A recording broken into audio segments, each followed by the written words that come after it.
देवदेव नमस्ते स्थायिमां नमसाय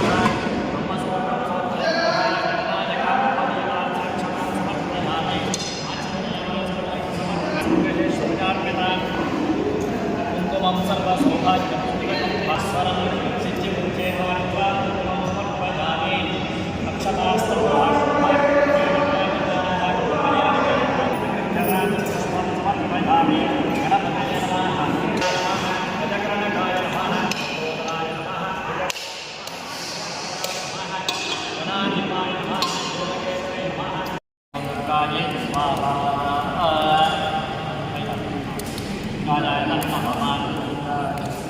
इंद्राय स्वाहा मोदकाय स्वाहा स्तुभ्यं द्वारा गुरुदेवराय सर्वगौरगणाशाय स्वाहाय नमः स्वाहा मोदकाय स्तुभ्यं द्वारा गुरुदेवराय सर्वगौरगणाशाय स्वाहाय स्वाहा गौराय स्तुभ्यं द्वारा गुरुदेवराय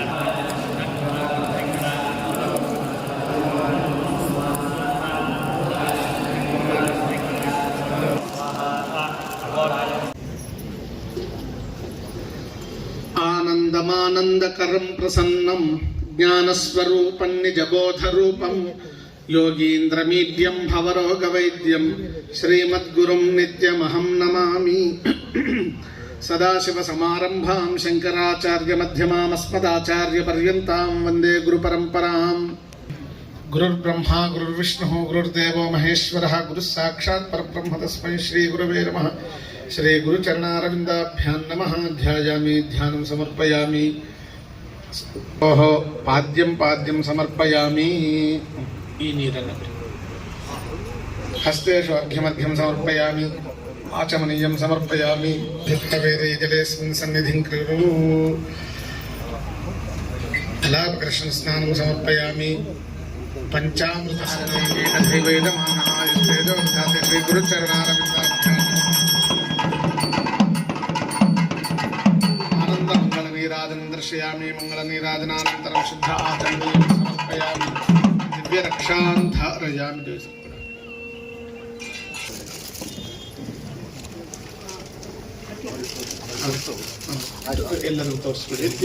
ಹರ ನಮಃ ಪಾರ್ವತಿ ಪತಯೇ ಹರ ಹರ ಮಹಾ.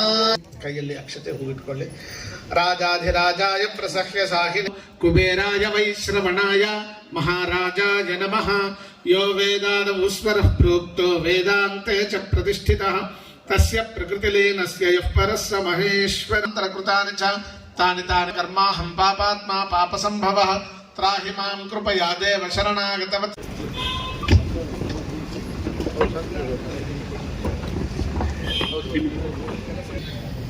ಎಲ್ಲರಿಗೂ ನಮಸ್ಕಾರ.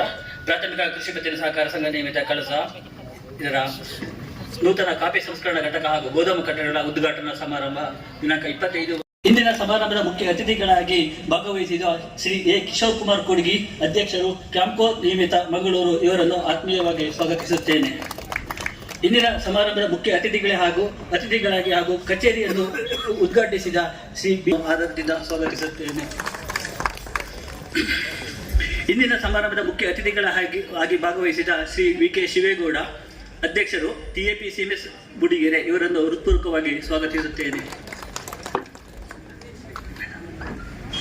ಇಂದಿನ ಸಮಾರಂಭದ ಮುಖ್ಯ ಅತಿಥಿಗಳಾಗಿ ಭಾಗವಹಿಸಿದ ಶ್ರೀಮತಿ ಆಶಲತಾ ಡಿ ಜೈನ್, ಮಾನ್ಯ ಉಪಾಧ್ಯಕ್ಷರು, ಪ್ರಾಥಮಿಕ ಕೃಷಿ ಪತ್ತಿನ ಸ್ವಾಮಿಗಳವರ ದಿವ್ಯ ಚರಣಕ್ಕೆ ಮೊಟ್ಟ ಮೊದಲನೇದಾಗಿ ಸಾಷ್ಟಾಂಗ ಪ್ರಣಾಮಗಳನ್ನು ಸಮರ್ಪಣೆಯನ್ನು ಮಾಡಿಕೊಳ್ತಾ, ಸಮಾರಂಭದ ಯಶಸ್ವಿ ಸಾಧನೆಯ ರೂವಾರಿಯಾಗಿ 29 ವರ್ಷಗಳ ಸುದೀರ್ಘವಾಗಿರ್ತಕ್ಕಂಥ ಸಹಕಾರ, ಸಹಬಾಳ್ವೆ, ಸಚ್ಚಿಂತನೆ, ಸದಾಚಾರ ಸಂಪನ್ನತೆ, ಸದ್ಗುಣ, ಸರಳತೆಯ ಮೂರ್ತಿಯಾಗಿ ಈ ಸಂಸ್ಥೆಯ ಬೆಂಟೆ ಕಂಬವಾಗಿ ಆ ಕಾರ್ಯವನ್ನು ಅತ್ಯಂತ ಸಮರ್ಪಕವಾಗಿ ನಿರ್ವಹಿಸ್ತಾ ಇರತಕ್ಕಂಥ ಅಧ್ಯಕ್ಷರಾದ ಡಿ ಕೆ ಮಂಜಪ್ಪಯ್ಯನವರೇ ಮತ್ತು ಸಂಸ್ಥೆಯ ಎಲ್ಲ ಪದಾಧಿಕಾರಿಗಳೇ, ವೇದಿಕೆ ಮೇಲೆ ಆಸೀನರಾಗಿರ್ತಕ್ಕಂಥ ಕ್ಯಾಂಪ್ಕೋ ಅಧ್ಯಕ್ಷರಾಗಿರ್ತಕ್ಕಂಥ ಗೌರವಾನ್ವಿತ ಕಿಶೋರ್ ಕುಮಾರ್ ಕೊಡಗಿಯವರೇ, ಹಾಗೇನೆ PCRD ಬ್ಯಾಂಕ್ ಮೂಡಿಗೆರೆ ಇದರ ಅಧ್ಯಕ್ಷರಾಗಿರ್ತಕ್ಕಂಥ ಶಿವಣ್ಣ ಅವರೇ, TAPCನ ಅಧ್ಯಕ್ಷ ಆಗಿರ್ತಕ್ಕಂಥ ಶಿವೇಗೌಡರವರೇ, ಉಪಾಧ್ಯಕ್ಷರಾದಂಥ ಆಶಾಲತಾ BJನವರೇ, ಸೇರಿರ್ತಕ್ಕಂಥ ಎಲ್ಲ ಸಹಕಾರಿ ಬಂಧುಗಳೇ, ಆತ್ಮೀಯರೇ, 58 ವರ್ಷಗಳ ಇತಿಹಾಸವನ್ನು ಹೊಂದಿರತಕ್ಕಂಥದ್ದು ಕಳಸ ಪ್ರಾಥಮಿಕ ಕೃಷಿ ಪತ್ತಿನ ಸಹಕಾರ ಸಂಘದ ಹೆಗ್ಗಳಿಕೆ. 58 ವರ್ಷಗಳ ಸುದೀರ್ಘವಾಗಿರ್ತಕ್ಕಂಥ ಈ ಸಂಸ್ಥೆ ವರದಿಯನ್ನು ಕೇಳಿದಾಗ ನಿಜವಾಗಿಯೂ ಕೂಡ ಚೇತೋಹಾರಿ ಆಗ್ತದೆ, ಸಂತೋಷವಾಗ್ತದೆ, ಸಂಭ್ರಮ ಆಗ್ತದೆ. ನಮ್ಮ ಊರಿನ ಈ ಸಹಕಾರಿ ಸಂಘ ಇಷ್ಟೊಂದು ವಿಸ್ತಾರವಾಗಿ ವಿಶಾಲವಾಗಿ ಬೆಳೆದು ರೈತರ ಅಗತ್ಯಗಳನ್ನು ಪೂರೈಸತಕ್ಕಂಥ ಪ್ರಯತ್ನವನ್ನ ಮಾಡಿದೆ. ಅದರ ಫಲ ಈ ಸಂಸ್ಥೆಗೆ ಯಾರ್ಯಾರು ಅಭಿನಂದಿಸಿ ಗೌರವಿಸಿದ್ದಾರೆ ಅಂದರೆ ರಾಜ್ಯ ಮಟ್ಟದಲ್ಲಿ 8 ಬಾರಿ, ಜಿಲ್ಲಾ ಇವತ್ತಿನ ಈ ವೇದಿಕೆಯಲ್ಲಿ ತಾವು ನುಡಿದ ಮಾತು, ತಮ್ಮ ಬಾಯಿಂದ ಬಂದಂಥ ಕೆಲವು ಒಳ್ಳೊಳ್ಳೆ ಶಬ್ದಗಳು, ವಿಶೇಷವಾಗಿ ಹಿರಿಯರಾದ ಮಂಜಪ್ಪಯ್ಯನವರ 29 ವರ್ಷಗಳ ಸುದೀರ್ಘ ಅಧ್ಯಕ್ಷ ಪದವಿಯಲ್ಲಿ ಪಟ್ಟ ಕಷ್ಟ ನಷ್ಟ ಎಲ್ಲವನ್ನೂ ತಾವು ವಿಶ್ಲೇಷಿಸ್ತಾ ಹೋಗಿ ಈ ಸಂಸ್ಥೆಯನ್ನು ಹೇಗೆ ಮುಂದಕ್ಕೆ ಬೆಳೆಸಬೇಕು, ಹೇಗೆ ಮುಂದಕ್ಕೆ ಹೋಗಬೇಕಂತ ಅನುಭವದ ನುಡಿಗಳನ್ನು ತಾವು ಆಡಿದ್ದೀರಿ. ಮಂಜಪ್ಪಯ್ಯನವರು ಕೆಲವು ಸಲ ನಮಗೆ ಸಲಹೆಯನ್ನು ಕೊಡ್ತಾರೆ, ಕೆಲವು ಸಲ ನೀವು ಹೀಗೆ ಮಾಡಬೇಕು ಅಂತ ಹೇಳ್ತಾರೆ. ಅವ್ರ ಹಿರಿಯರು, ಅವ್ರ ಮಾತನ್ನು ನಾನು ಕೇಳಲೇಬೇಕು, ಕೇಳ್ತೇನೆ. ಬಹುಶಃ ಕ್ಯಾಂಪದ ಜನರಲ್ ಬಾಡಿಯಲ್ಲಿ ಈ ಸಲ ಈ ಸಂಸ್ಥೆ ಉಪಾಧ್ಯಕ್ಷರಾದ ಮೇಡಮ್ ಅವರು ಬಂದಿದ್ರು, ಆಶಾಲತಾ ಬಂದಿದ್ದರು. ಬಹುಶಃ ಬರ್ಬೇಕಾದ್ರೆ ಮೊದಲೇ ಮಂಜಪ್ಪನವ್ರು ಫೋನ್ ಮಾಡಿ ಕೊಡುಗೆಯವರು ಈ ಸಲ ಜನರಲ್ ಬಾಡಿಯಲ್ಲಿ ನೀವು ಕಾಫಿ ಬೀಜ ಖರೀದಿ ಮಾಡಬೇಕಾದ ವ್ಯವಸ್ಥೆ ತಾವು ಮಾಡಬೇಕು, ನಿಮ್ಮ ಬಯಲ ತಿದ್ದುಪಡಿ ಮಾಡಬೇಕಂತ ಅಪೇಕ್ಷೆ ಪಟ್ಟರು. ಆಡಳಿತ ಮಂಡಳಿಯಲ್ಲಿ ಬಹುಶಃ ಈವಾಗಲೇ ಅಡಿಕೆ, ಕಾಳುಮೆಣಸು, ತೆಂಗಿನಕಾಯಿ, ರಬ್ಬರು, ಕೊಕ್ಕೋ ಇದೆಲ್ಲ ಇದ್ದು ಪುನಃ ಹೊಸ ಪ್ರಯೋಗ ಮಾಡುವುದು ಬೇಡ ಎಂಬ ಒಂದು ಚಿಂತನೆ ನಮ್ಮ ಆಡಳಿತ ಮಂಡಳಿಯಲ್ಲಿ ನಡೆದಿತ್ತು. ಆದರೆ ಮಂಜಪ್ಪಯ್ಯನವರ ಆತ್ಮೀಯರಾಗಿದ್ದರು. ಅದಕ್ಕೆ ಕಾರಣ ಒಂದು ಕಾಫಿ ಸಹಕಾರಿ ಸಂಸ್ಥೆನ ಹಾಸನದಲ್ಲಿ ಪ್ರಾರಂಭ ಮಾಡಿದ್ರು. ಆವಾಗ ಒಂದು ಅಡ್ವೈಸರ್ ಇದೆಯಲ್ಲ, ಈ ಕ್ಯಾಂಪು ಕಟ್ಟಿದ್ದಿರ್ಬೋದು. ಆ ಕ್ಯಾಂಪಲ್ಲಿ ನಮ್ಮ ಬೆಳೆಗಾರರ ಪರಿಸ್ಥಿತಿ ಏನಾಗಿದೆ, 95ನೇ ಇಸ್ವಿಯಿಂದ ಇವತ್ತಿನವರೆಗೂ ಕೂಡ ಆ ಕಾಸಿನ ಬಡ್ಡಿಯವರು ಸೊಸೈಟಿ ಬಾಗಿಲಿಗೆ ಬರೆದಂತ ವ್ಯವಸ್ಥೆ ಮಾಡಿದೆ. ಇದು ರೈತರಿಗೆ ಅರ್ಥ ಆಗಲ್ಲ. 5%, 6% ತಿಂಗಳಿಗೆ ಬಡ್ಡಿ ಕಟ್ಕೊಂಡು ಅದ್ರಾಗ ವ್ಯವಹಾರ ಮಾಡುವಂಥ ಜನಗಳಿದ್ದಾರೆ. ಯಾಕೆ ಇದನ್ನ ಮಾಡ್ತಾ ಇದ್ದಾರೆ? ಸರ್ಕಾರ ಬೇರೆ ಬೇರೆ ಯೋಜನೆಗಳನ್ನು ಮಾಡ್ಬೋದು. ಏನು ಮಾಡಿದೇವೋ ಇದರ ಮಾರ್ಕೆಟಿಂಗ್ ವ್ಯವಸ್ಥೆ ಕ್ಯಾಂಪದವ್ರು ಈಗಾಗಲೇ ಅವರಿಗೆ ನಾವು ಮನವಿ ಮಾಡಿದ್ದೀವಿ. ಮುಂದೆ ಒಂದು ದಿವಸ ಕಾಫಿ ಮಾರ್ಕೆಟಿಂಗಿಗೆ ಅವ್ರು ಬರಲೇಬೇಕು. ಕಾಫಿ ಮಾರ್ಕೆಟಿಂಗ್ ಕೋಆಪರೇಟಿವ್ ಮುಖಾಂತರ ನಡೆಸುವಂಥ ನಾವು ಬೇರೆ ಕಾಫಿ ಕ್ಯೂರಿಂಗ್ ವರ್ಕ್ಸ್ನವರಿಗೆ ಇದನ್ನು ಲೀಸ್ನ ಕೊಡ್ತೀವಿ. ಕಾಫಿ ಕ್ಯೂರ್ ಮಾಡಿ ಎಕ್ಸ್ಪೋರ್ಟ್ ಮಾಡೋದು, ಮತ್ತೊಂದು ಮಾಡೋದು ಅವ್ರು ಮಾಡ್ತಾರೆ. ಬೆಳೆಗಾರರಿಗೆ ಅವ್ರು ತಂದಿಟ್ರೆ ಅಡ್ವಾನ್ಸ್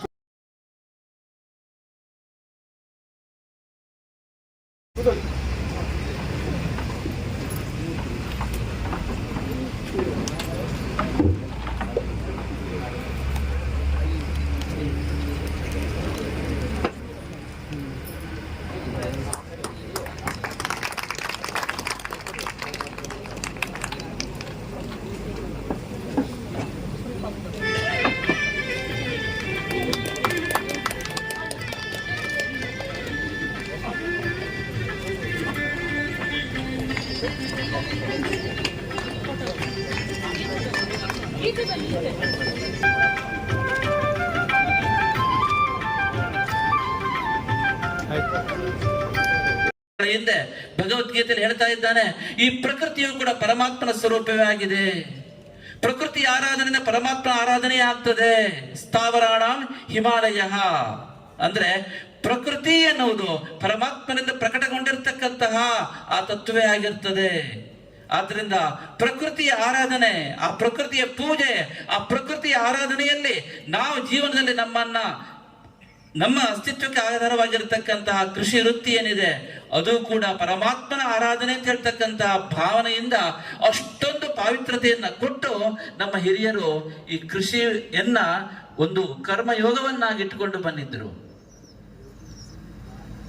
ಆದ್ರೆ ಈಗೇನಾಗ್ತಾ ಇದೆ,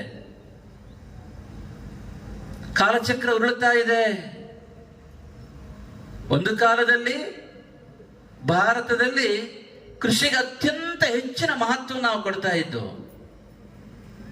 ಇದು ವಿಷಾದನೀಯ ವಿಚಾರ ಅಂತ ಕೇಳಿದರೆ, ಕೃಷಿಕರಿಗೆ ತನ್ನ 2ನೇ ದರ್ಜೆಯ ವೃತ್ತಿಯಾಗಿ ಪರಿಗಣಿಸ್ತಕ್ಕಂತಹ ಒಂದು ಮನೋಭಾವ ಇತ್ತೀಚಿನ ವರ್ಷಗಳು ನಾವು ಕಾಣ್ತಾ ಇದ್ದೇವೆ.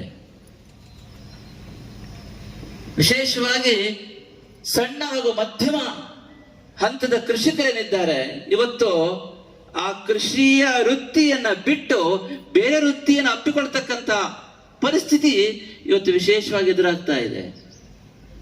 ಕಾರಣ ನಮ್ಮ ಶ್ರದ್ಧೆಯಲ್ಲಿ ಲೋಪ ಇದೆ. ಶ್ರದ್ಧಾಂ ಕಾಮಸ್ಯ ಮಾತರಂ, ಶ್ರದ್ಧೆಯೇ ನಿನ್ನ ಎಲ್ಲ ತಾಯಿ ಎನ್ನುವುದು ವೇದವಾಕ್ಯ. ಶ್ರದ್ಧಾಂ ಕಾಮಸ್ಯ ಮಾತರಂ, ನಿನ್ನಲ್ಲಿ ಶ್ರದ್ಧೆ ಇದ್ದಾಗ, ಆ ಪರಿಪೂರ್ಣ ಮನೋಭಾವದಿಂದ ನಿನ್ನನ್ನು ತೊಡಸ್ಕೊಂಡಾಗ ನೀನು ಮಾಡತಕ್ಕಂಥ ಎಲ್ಲ ಕೆಲಸದಲ್ಲಿ ಯಶಸ್ಸು ಸಿಗುತ್ತೆ. ಯಾವಾಗ ನಾವು